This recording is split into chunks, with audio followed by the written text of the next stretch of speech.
Tips to travel का ये 100 number video के लिए मैं आप दर्शकों का आभारी हूँ। इसलिए आज आप लोगों का शुक्रिया अदा करते हुए मैं ये वीडियो बाबा को समर्पित करना चाहूंगी और कुछ ऐसी जानकारियां देना चाहूंगी शिव जी की नगरी बनारस के बारे में, जिसे सुनकर आई एम प्रीटी श्योर आपका बनारस जाने का इच्छा 100 गुना बढ़ जाएगी।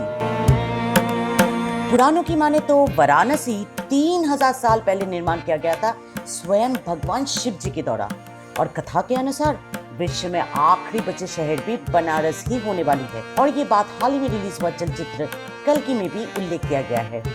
भविष्य का तो नहीं पता, पर बनारस सच में बहुत ही पुरानी है, शायद इतिहास के पन्नों से भी पुरानी, जो आज की तारीख पे वक्त के साथ चल तो रही है पर फिर भी कहीं पर ठहरा हुआ सा लगता है। लोगों को ये लगता है कि बनारस में पैर रखते ही आपका पैर पहले तो गोबर में गिरेगी फिर जमीन को छुएगी। जी नहीं, आप खुद ही देख लो इन रास्तों को। क्या यहाँ पर गोबर दिखाई दे रहा है आपको? अरे इतनी साफ रास्ता तो हमारे कोलकाता में भी नहीं है। और एक मिथ बनारस के बारे में ये है कि यहाँ चलते चलते हर 2 कदम पे आपको गाय या भैंस मिल जाएंगे रास्तों पर चढ़ते हुए।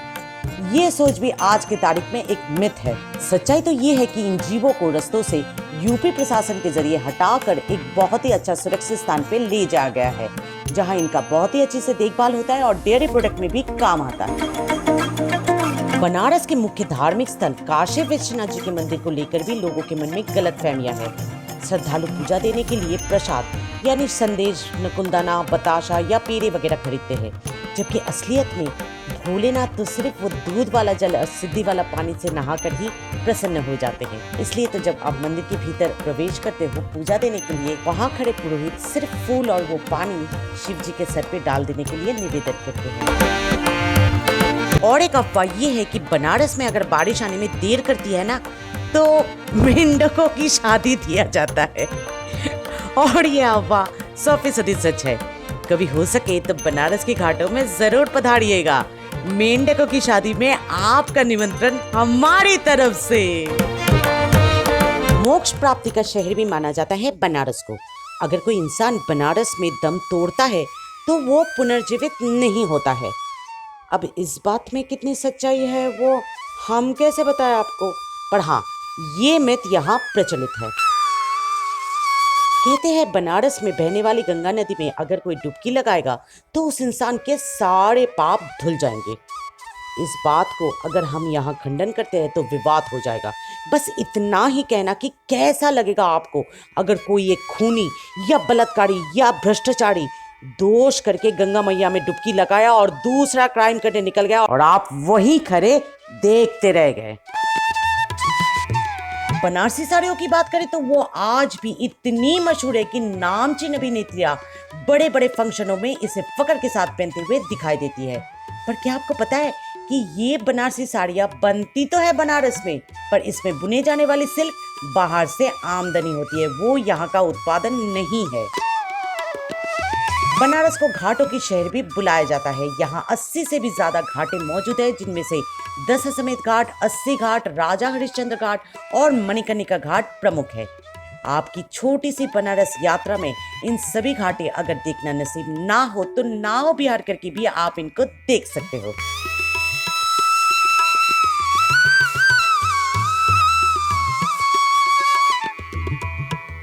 बनारस को गलियों की शहर भी बुलाया जाता है। जी हाँ यात्रियों, ये बात 100% सच है। भूल भुलैया का जीता जागता उदाहरण है ये गलियां।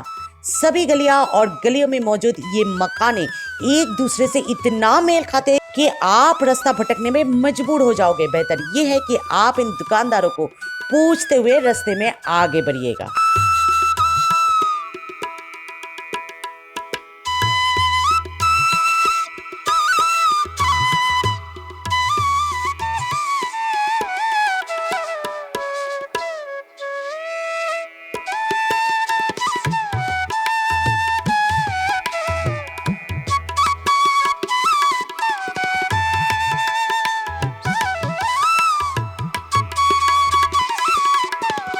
शिक्षा का मुख्य केंद्र है बनारस। भारतीय शास्त्रीय संगीत का एक महत्वपूर्ण घराना भी बनारस ही है और योगा भी यहीं से विकसित हुई है। जी हाँ, ये तीनों की तीनों दावे ना कि सिर्फ 100% सच है, बल्कि हमारे देशवासी होने का गर्व का वजह भी है। बनारस हिंदू विश्वविद्यालय एशिया का सबसे बड़ा विश्वविद्यालय है।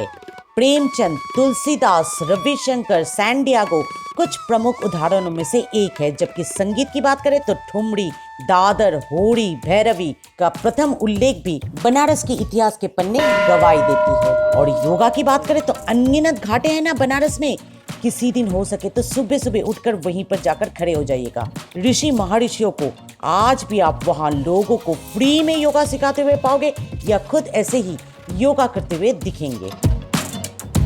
वीडियो की शुरुआत में हमने कहा था कि बनारस सबसे पुराना और पवित्र शहर है, जो समय के साथ चलते हुए भी ठहराव सा लगता है। और इस बात का प्रमाण इसी में है कि जहां पूरे भारत में प्लास्टिक के बैग्स, कप्स और प्लेट्स इस्तेमाल करते हुए लोग कहते हैं देश में इतनी गर्मी क्यों बढ़ रही है आजकल, वहीं वाराणसी में चाहे आप दूध पी रहे हो या चाय या लस्सी या मलाई चाट, रबड़ी या मलायो खा रहे हो, परोसा तो आपको जाएगा कुल्लर में ही या ज्यादा से ज्यादा कागज की कप और प्लेट्स में। पर्यावरण की ख्याल रखने के साथ यूपी निवास या अपने सालों पुरानी पॉटरी कल्चर को भी बढ़ावा देने में चूका नहीं है।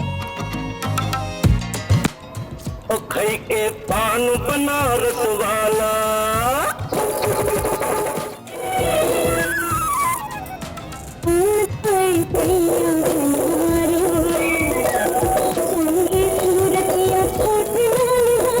बस यही एक सच्चाई जो बनारस का अटूट हिस्सा था, कभी आज विलुप्त होने चला है। बहुत ही कम दुकान रह गया है आज की तारीख में पान बेचते हुए। आप कह सकते हो कि बनारस का रियल फैक्ट बहुत जल्दी मिथ होने के कगार पे है।